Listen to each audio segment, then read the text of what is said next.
Throughout 2020, Red Bull to me seemed like they were the most under the microscope and had the most amount of criticism thrown their way over yet another season of not challenging Mercedes, but more so having another drama-filled year with their driver lineup. Now, this got me thinking, are we being fair to the team behind the drivers, and are Red Bull over-criticized? Well, this is something that I asked my followers over on Twitter for their opinion, and although unsurprisingly most voted that Red Bull are not over-criticized, it was actually a lot closer than I thought it was going to be, with close to 40% of people saying that they are over-criticized. So in this video, I wanted to take a deeper look into why Red Bull tend to rub people off the wrong way, and also look into the question, are they actually over-criticized, and is that criticism actually fair and deserved?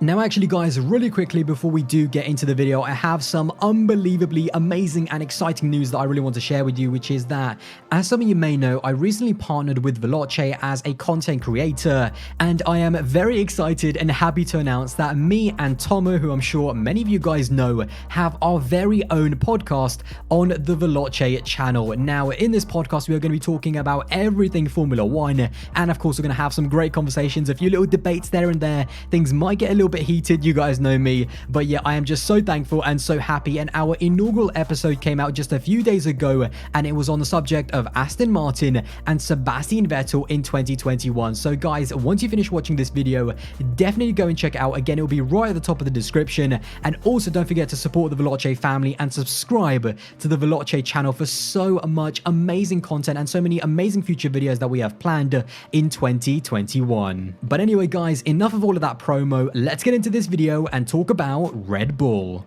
Now, when talking about this question, there are so many different angles that we can approach it with, but in this video, I'm going to be focusing on three main areas, and that is the car performance, their young drivers, and also the way the team manage their young drivers. So the first thing let's get into is the car performance. Now, I'll be honest with you guys, on this subject, I've never known whether Red Bull should be praised for how consistent they've been over the past 10-11 years, or if they should be criticized for the fact that they are always a step behind the competition, and more annoyingly, on the pace of the Mercedes and Ferrari once the championship is already wrapped up.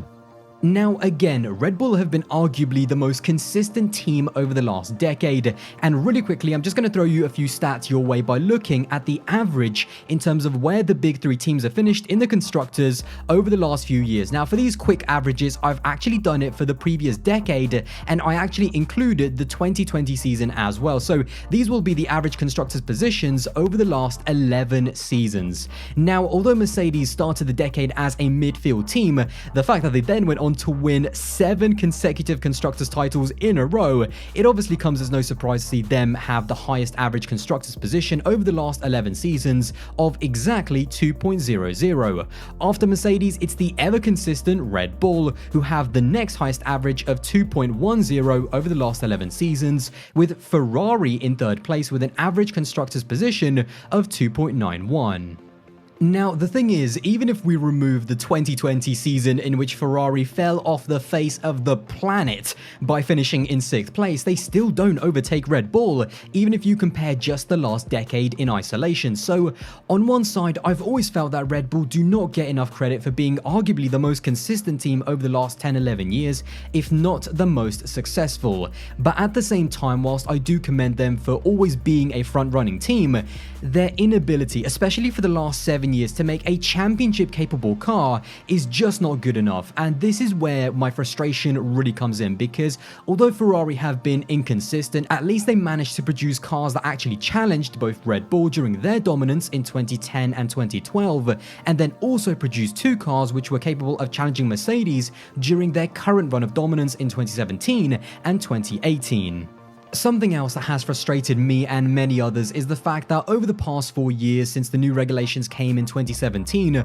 Red Bull every single season have turned up with a car that, yes, is capable of podiums and the odd win there and there, but then by the time we get into the second half of the season, they seem to be right there with the front runners and challenging for race wins on a much more regular basis. The problem is that by then, Hamilton and Mercedes have already wrapped up the title with 3 or 4 races to go. So it's frustrating stating that they always seem to be playing the catch-up game and seem to just about be there with Mercedes by the end of the season, instead of coming out with a great package from the moment the car is revealed in testing. So yes, on the car performance side, sure, Red Bull deserve the credit for statistically being the second most consistent team on the grid, but to me, if anything, I think the criticism is more than fair for the fact that every season we get our hopes up of a title challenge for Red Bull, only to see them yet again underdeliver from the very beginning of the season and catch up when it's already too late. However, next we move on to the big one, their drivers and the management of their drivers. Now, I think it's more than fair to say that whenever people have been talking about Red Bull as of late, it's always been something to do with their drivers. Red Bull have had a revolving door of drivers to the point where it's become almost like a bit of a running joke, and when you compare it to a team like Mercedes, who have had only 3 different driver lineups over the past decade, Ferrari have had 4, and when you look at Red Bull, they have had 7 different driver lineups over the past 10 years. Now, the reason for this is because although people have criticized the management of Red Bull's young drivers, the one thing that Red Bull never gets enough respect and credit for is actually giving their young drivers a chance of not only being in Formula 1, but also having the opportunity of actually being in a top team that is capable of challenging for race wins. That is a very big deal, and it is something that goes unmentioned far too often. The truth is that when it comes to young driver development, Red Bull is the gold standard in Formula 1 because the other teams are still way behind in trying to catch up. The only team that at the moment is even close is the Ferrari Driver Academy, and even then they failed this season despite all of their power in Formula 1 to find Callum Ilott, who is a very good driver, a seat on the grid for 2021. Red Bull's ethos and Red Bull's motto ever since they came into the sport in 2005 has been about developing and using their own young drivers and not having to result in drivers from other teams. And that was actually also one of the biggest reasons why they bought a second team to act as their junior team in Toro Rosso, which of course became AlphaTauri. And this is something that people have to respect. If you think that Red Bull seriously don't care about their young drivers, just remember, their owner spent tens of millions of pounds and bought a whole different team just to have a guaranteed space for up-and-coming talent, and that is a serious commitment to young drivers. There's no doubt that with these two teams at their disposal, Red Bull have not exactly been holding back in putting drivers in and out of their cars. When you actually look back at just the last 10 or 11 years at all of the Red Bull juniors that have raced for both Red Bull and AlphaTauri, or Toro Rosso as they were known previously, there is no doubt that Red Bull have had a lot of guys go through those two teams. They've had Sebastian Vettel, Sebastian Buemi, Jaime Alguersuari, Jean-Eric Vergne, Daniel Ricciardo, Daniil Kvyat, Max Verstappen, Carlos Sainz, Pierre Gasly, Brendan Hartley, and Alex Albon. Now, that is a lot of drivers, and the problem with this model is that fundamentally it's a quantity over quality method which has both positives and negatives, and certainly from the fans' perspective, it's like a train. You're either on it or you are not. Now, the negatives are obvious. It means that not everyone is going to get to the top, and that occasionally there will be drivers who will get cut from Formula 1. But the positives, and this is something that I've always tried to focus on and always tried to include into the conversation to give Red Bull the credit that they deserve, is that even if their drivers never even make it to Red Bull or are dropped from F1 entirely, in some cases maybe even not entirely justifiably considering their performances, like Jean-Eric Vergne at the end of 2015 being a prime example, at least Red Bull give them the platform in the first place to either get into Formula 1 or just be noticed in the wider world of motorsport. Without Red Bull, who by the way, and I'm surprised I didn't mention this earlier, pump in millions and millions of pounds into supporting young drivers and giving them funding even down to a karting level, at least even if these drivers do leave, they get the platform to show their talent and maybe get to heights that they would have never been able to by themselves.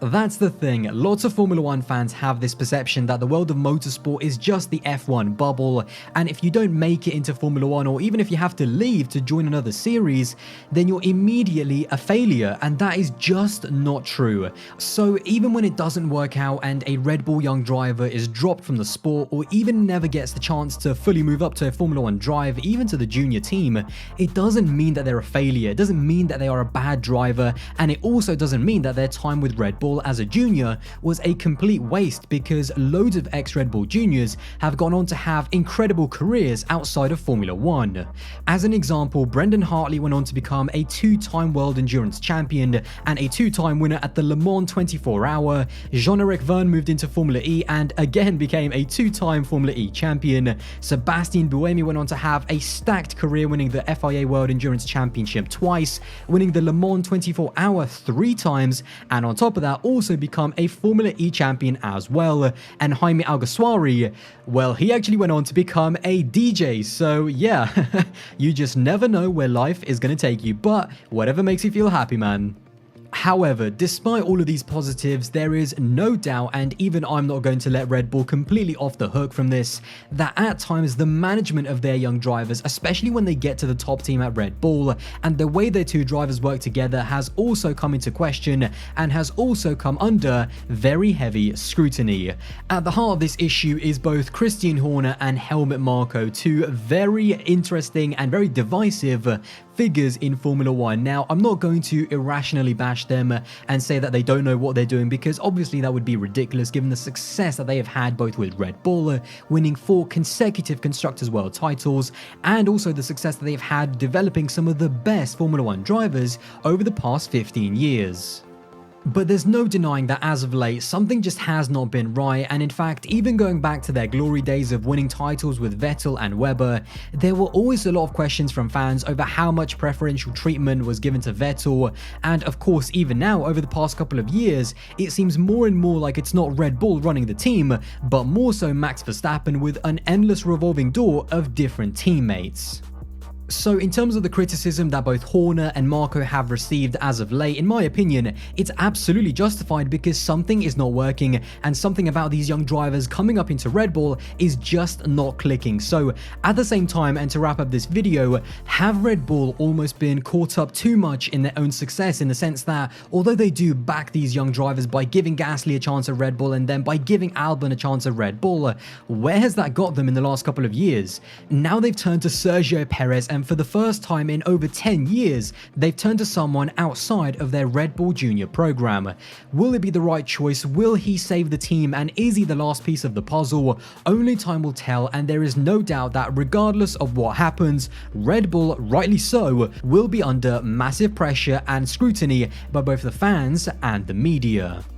So, to answer my original question, are Red Bull over-criticized? Well, the answer is not a simple yes or no, because nothing in life really is. The Red Bull Driver Academy and the revolutionary work that Christian Horner and Helmut Marko have done to bring in so many young drivers up to Formula 1 give a lot of them a chance at the very top of Red Bull for the chance to win races and go up against some of the best drivers in Formula 1 has to be commended and it has to be respected. These men are pioneers of the Young Driver Academy model, but there is no doubt that something is not working in the way Red Bull are managing these drivers, especially over the last few years when they get to the Red Bull team. Is it the team itself? Is it Max Verstappen? Or is it actually Christian Horner or someone else, or a combination of all of them? As a fan, I don't have the definitive answer, but as a team, when you're so consistent, but so consistently not there on par with Mercedes and having driver problems year after year, soon something is going to have to break. And as much as I respect Christian Horner and everything that he's done for Red Bull and Formula 1,